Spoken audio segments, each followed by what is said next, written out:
दोस्तों आज हम आपको एक बार फिर से फैक्ट्री में ऐसी कमाल की चीजें बनते हुए दिखाएंगे जिन चीजों के बारे में हर किसी को पता होना चाहिए कि ये सब चीजें कैसे बनती हैं। दोस्तों अगर आपने ये पूरी वीडियो देख ली तो मैं पूरे वादे के साथ कहता हूँ कि आपकी नॉलेज कई गुना तक बढ़ जाएगी।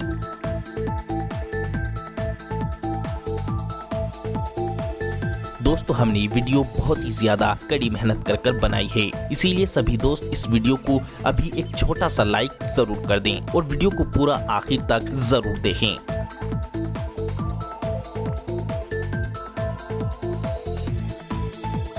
तो चलिए वीडियो को शुरू करते हैं। Shampoo factory making.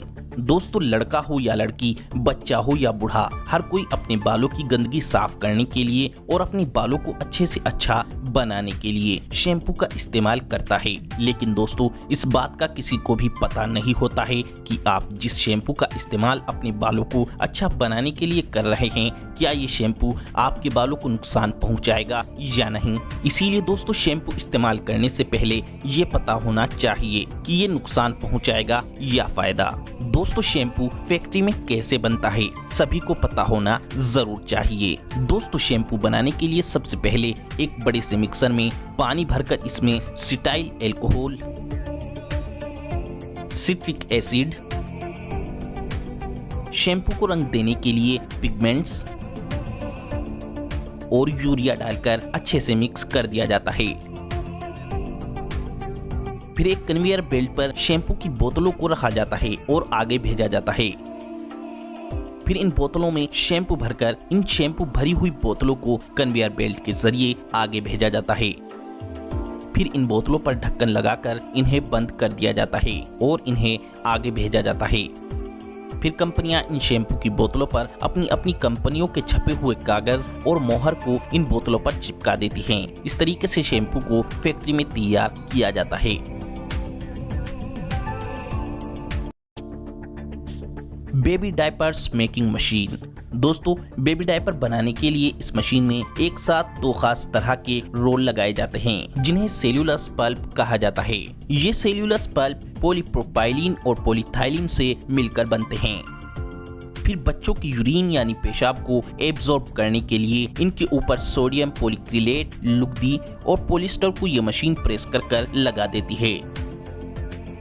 फिर जब ये मशीन इन्हें एक डायपर्स का आकार दे देती है तो इनके एक एक पीस कर ये मशीन कन्वेयर बेल्ट के जरिए इन डायपर्स को आगे भेजती है, जहां पर काम शुरू होता है इन डायपर्स को पैकिंग करने का। फिर इन डायपर्स को पैक करने के बाद मार्केट में भेज दिया जाता है। Foundation factory making. दोस्तों फाउंडेशन लड़का हो या लड़की, हर कोई अपने चेहरे का रंग गोरा करने के लिए इस्तेमाल करता है। दोस्तों आपको ये तो पता ही होगा कि फाउंडेशन से रंग एकदम काफी ज्यादा गोरा हो जाता है। लेकिन क्या आपने कभी सोचा है इससे रंग गोरा क्यों हो जाता है? तो चलिए इसीलिए आपको बताते हैं कि ये फाउंडेशन कैसे बनता है। दोस्तों फाउंडेशन बनाने के लिए सबसे पहले एक बड़े से मिक्सर में पानी डाला जाता है। फिर इसमें zinc oxide powder, aloe vera gel, चावल का आटा, कोकोआ पाउडर और क्ले पाउडर को डालकर इसे मिक्स कर दिया जाता है। फिर इसमें शी बटर डालकर फिर से इसे मिक्स किया जाता है और अब ये बनकर पूरी तरह तैयार हो जाता है। फिर दोस्तों इसमें रंग को स्किन के हिसाब से कम ज्यादा गोरा करने वाला केमिकल डालकर इसे अच्छी तरह मिक्स कर दिया जाता है। अब इस फाउंडेशन को ऐसी मशीनों में भरा जाता है जो एक पिचकारी की तरह काम करती है। ये मशीन फाउंडेशन को फाउंडेशन के बॉक्स में बड़ी ही फिनिशिंग के साथ भर देती है। फिर इसके पीछे के हिस्से को ये मशीन प्रेस कर बंद कर देती है। फिर इनके ऊपर ढक्कन लगा दिए जाते हैं। फिर इस फाउंडेशन के पैक को एक गत्ते के बॉक्स में पैक करा जाता है और आखिर में मार्केट में भेज दिया जाता है।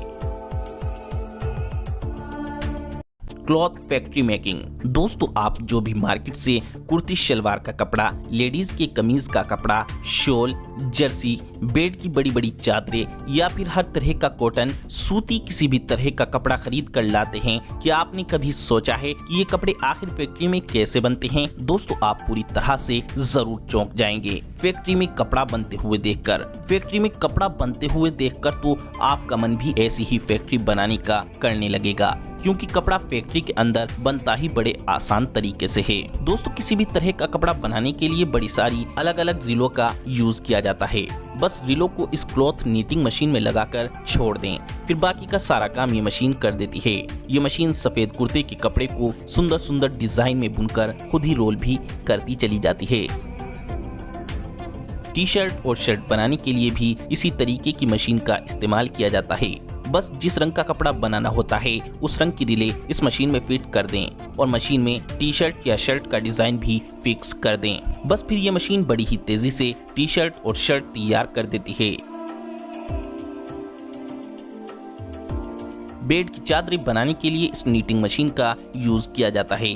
देखिए ये मशीन बड़ी ही तेजी से सुंदर सुंदर डिजाइन की बेड की चादरें तैयार कर देती है और लेडीज के कुर्ते के कपड़े को और साड़ी के कपड़े को इस तरीके से तेजी से बुना जाता है।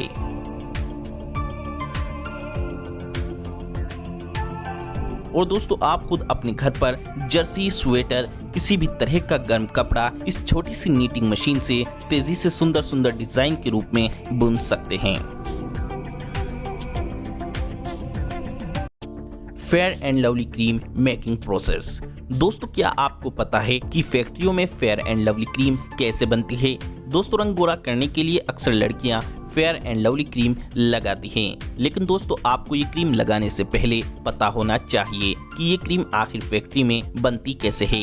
दोस्तों फेयर एंड लवली क्रीम बनाने के लिए कई चीजों की जरूरत पड़ती है। Distilled monoglycerides, citric acid, cetyl alcohol, stearyl alcohol, butylated hydroxytoluene, Carbopol, glycerine, mineral oil, methyl paraben, aloe vera और वाटर। दोस्तों फेयर एंड लवली क्रीम बनाने के लिए सबसे पहले एक बड़े से मिक्सर में मिल्क यानी दूध को डाला जाता है, फिर इस दूध में मिनरल वाटर डाला जाता है, फिर इस मिक्सर में फेयर एंड लवली क्रीम के सभी इंग्रेडिएंट्स को डाला जाता है। फिर मिक्सर को चलाकर ये सभी चीजें अच्छे से मिक्स होकर एक क्रीम का रूप ले लेती हैं। फिर इस क्रीम को एक ऐसी मशीन में डाला जाता है जिससे कि ये क्रीम फेयर एंड लवली के बॉक्स में आसानी से भरी जा सके। ये मशीन फेयर एंड लवली के बॉक्स में क्रीम बड़ी ही तेजी से भर देती है। फिर कन्वेयर बेल्ट के जरिए ये फेयर एंड लवली क्रीम आगे जाती है, जहाँ पर फेयर एंड लवली बॉक्स के पीछे का खुला मुंह ये मशीन प्रेस कर इस खुले हिस्से को बंद कर देती है। फिर ये क्रीम कन्वेयर बेल्ट के जरिए आगे जाती है, जहां पर इन क्रीम को एक कागज के बॉक्स में पैक कर दिया जाता है। इस तरीके से फेयर एंड लवली क्रीम पूरे तरीके से बनकर तैयार हो जाती है। Polyester cloth making process.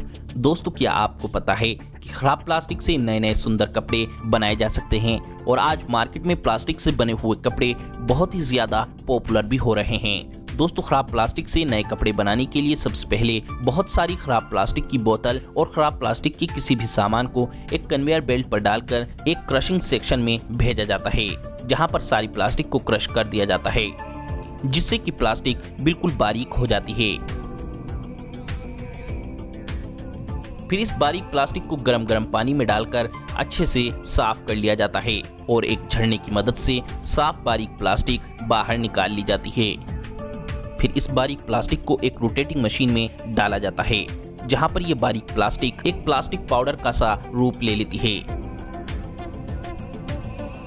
फिर इस प्लास्टिक पाउडर को इस मशीन में डालकर प्लास्टिक पाउडर को एक लंबे लंबे और मोटे मोटे धागे के रूप में बदल दिया जाता है। फिर इन धागों को एक रील की तरह रोल कर दिया जाता है। फिर इन सारी रीलों को मिलाकर इस मशीन के जरिए एक बड़ा सारा कपड़ा बुना जाता है।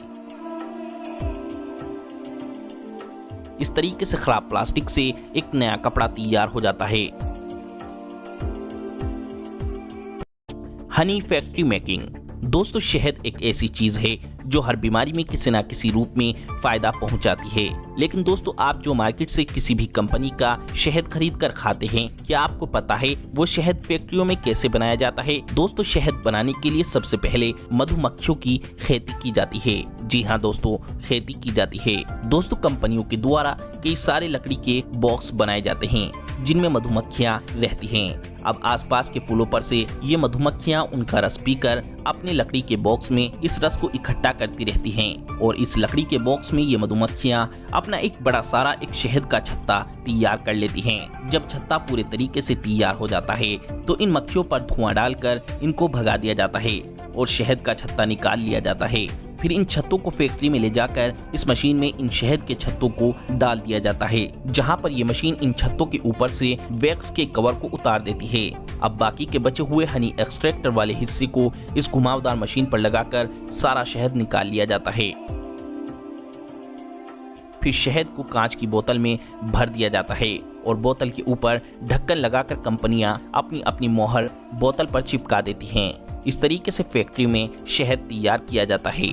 और हाँ दोस्तों, सबसे जरूरी बात, हमने ये वीडियो बहुत ही ज्यादा कड़ी मेहनत कर बनाई है, इसीलिए हमारी मेहनत का फल आपका वीडियो को लाइक करना है। दोस्तों, आपके वीडियो को लाइक करने से हमें खुशी मिलती है, जिससे हम आपके लिए अच्छी से अच्छी वीडियो बनाने की कोशिश हमेशा करते रहते हैं। तो दोस्तों, वीडियो को लाइक करें, शेयर करें और चैनल को सब्सक्राइब करके घंटी को जरूर दबाएं।